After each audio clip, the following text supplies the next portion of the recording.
repeating it. All right. D'accord. So Venus, that is the female part of a woman, can open herself when there is love or some type of nurturing. And here comes a case where she doesn't want to nurture anyone. Mm-hmm. It's very male. All right. And maybe you can see this in Mars. What's Well, first of all, Venus is the sign of love and affection, right? Right? Isn't that rule that? Attraction, affection, unions, exactly. marriage, partnerships, all that stuff. Look where it's at in her chart. It's in Scorpio. So she equates sex with affection. To her, that's the same thing. Okay. It's a way of getting affection is sex. And it's also conjunct with Mercury, which means that she doesn't mind talking about it. See what I mean? That Mercury is communication. It's joined with Venus. The other side of that is her sun is at 5 Scorpio as well. And that's making a 150-degree aspect to Saturn, exactly, 5 and 5. That's a quincunx aspect. You know that aspect was a quincunx, right? Yes. So there's another affliction to Saturn from her sun. And Saturn is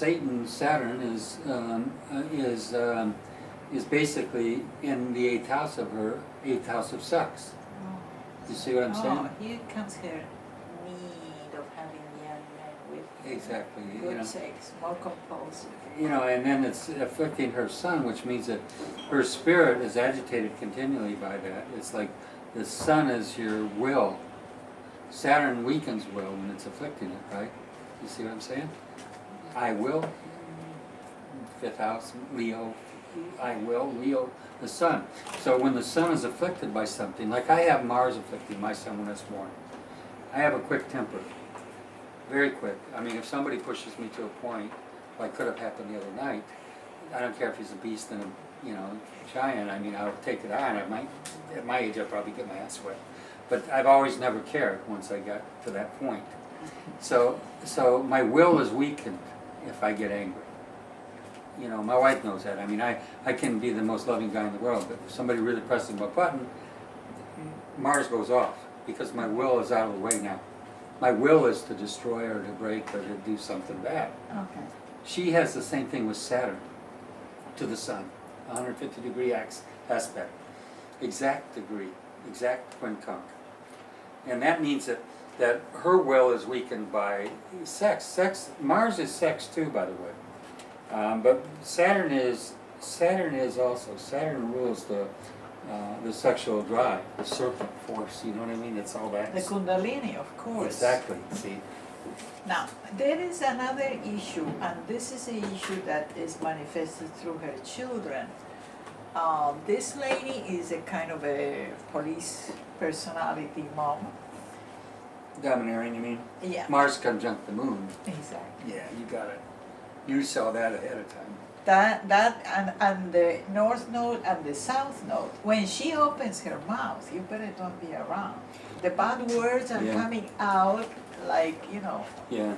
Like she has a compulsive speech. Yeah. Well, here's the thing about Mars conjunct the moon is an angry woman, an angry mother. Very angry. She's always angry at her kids, Very. So that's something that is real obvious in this chart. And this 3 Pisces, by the way, 3 Pisces. Yes.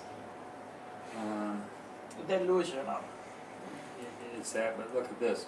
It's another 150-degree aspect to this. Look at this. To Pluto. Can you believe that? Here's a 150-degree here to Pluto. See, it's one side of an opposition. You should be able to read those quick. So 3 degrees of opposition to Pisces is Virgo, right? Yeah. But the next sign after Virgo is Libra, so that's 30 degrees away. This degree and this degree, these are 150-degree quincunx to each other. Okay. Okay, and then this moon is squaring Saturn. Okay. You see, it's Gemini to Pisces. Yes. That's square. Yes. So she's really got an afflicted moon. And Oh, that's not all. So her moon is squaring all this over here too.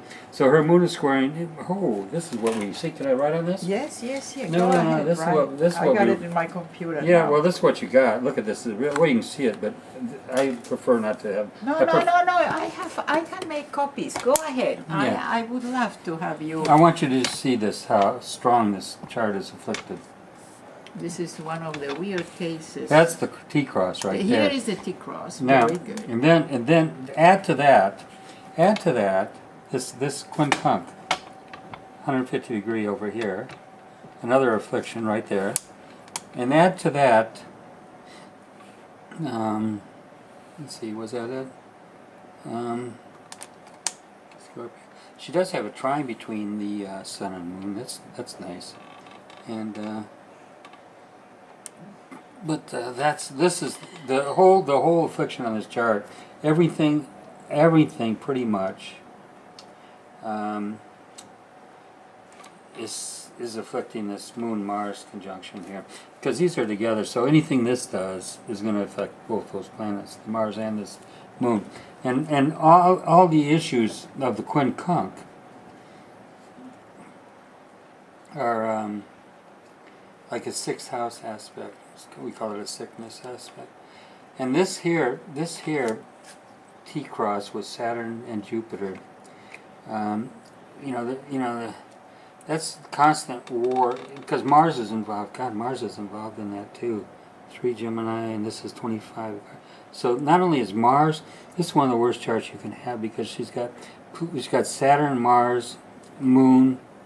Her soul has been marred. Now she may have had, when she was a young girl, maybe a child even, she may have been molested. No.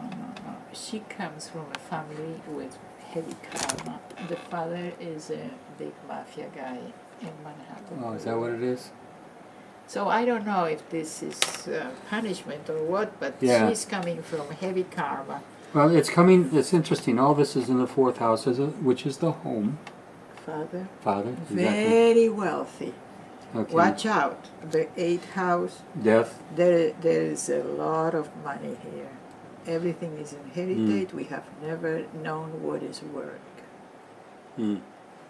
Yeah, it's an amazingly complex and afflicted chart. And it's interesting because Saturn rules the father, in the material sense, not the spiritual sense. The sun rules the spiritual father. Okay. You see what I mean? So the Saturn is in the house of death, which may be representative of something he got involved in his own life. It was something death or something like that, And the fact that it opposes Neptune and Jupiter and squares the Moon and Mars. Mars is very violent. It's one of the worst aspects you can have in a chart. For 3 planets that are the worst to ever have afflicted in a chart. That's Pluto, Mars, and Saturn. When you got all 3 of those afflicted, and I always tell people about women about when you do a man's chart, make sure they haven't got that. First of all, the reason is Saturn square Mars. That's Mars is anger. Saturn is Violence, well, aggressiveness. it can be, but Saturn is non-forgiving. Okay. It's you always and you never. Saturn is. Why is Saturn that way? Because remember what Christ said to Satan? Get behind me, Satan. He said that to Satan. He said it to Peter, who represented Saturn or Satan. So why does he say get behind me? Because Saturn is the past. When they approached Christ and they said, "Who are you? How do you speak of Moses? You're not but 30 years old." And he said, "I am, and I am, and I am." He didn't say, "I am, I was, and I will be." He said, "I am," because he was the eternal presence. And the only way to be in God's presence is to be here now. Be here now means being in the present. Okay. So it's the people that have Mars square Saturn. They get angry about something happens in their life, or they feel hurt about something, and they can't ever let go of it and forgive because Saturn's on that T-cross, see? And it's with Neptune as well.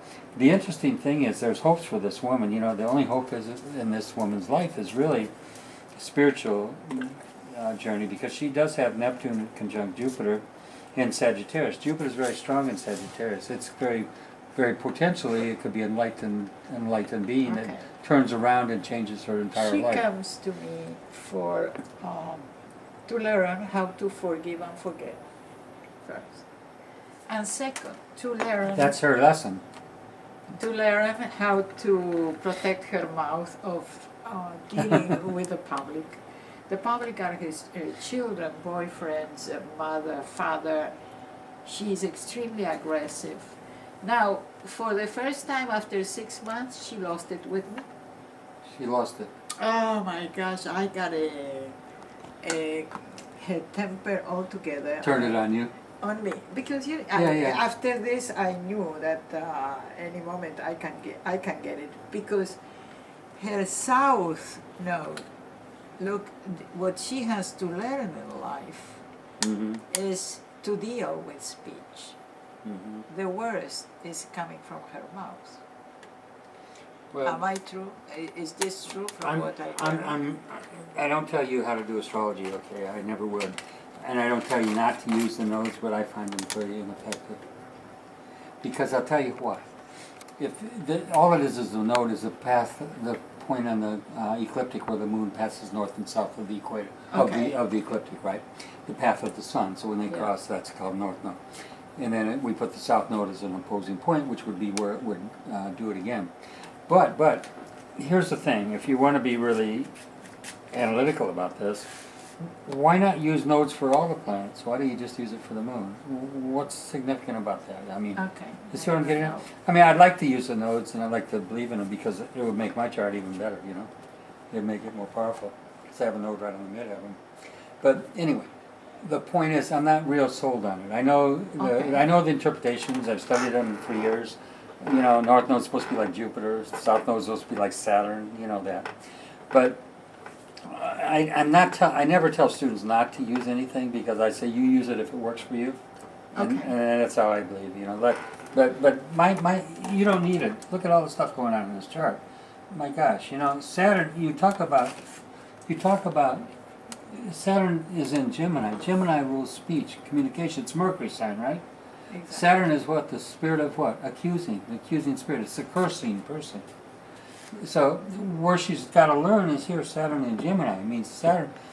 A person that has Saturn in Gemini is especially afflicted like this. The Mars, which is anger, and opposing Neptune, which is, you know, delusional almost, and then Jupiter, which, you know, anyway, there's tendency for the person that has Saturn on a cross, and particularly in Gemini or afflicting Mercury, they're both similar energies, Mercury and Gemini, to be accusing and cursing all the time. Okay. Okay? Okay, this to be, is fair. and to be very foul-mouthed, okay? For no matter what, I got it the other day, and then she wanted to excuse herself, and I told, and I have to protect myself.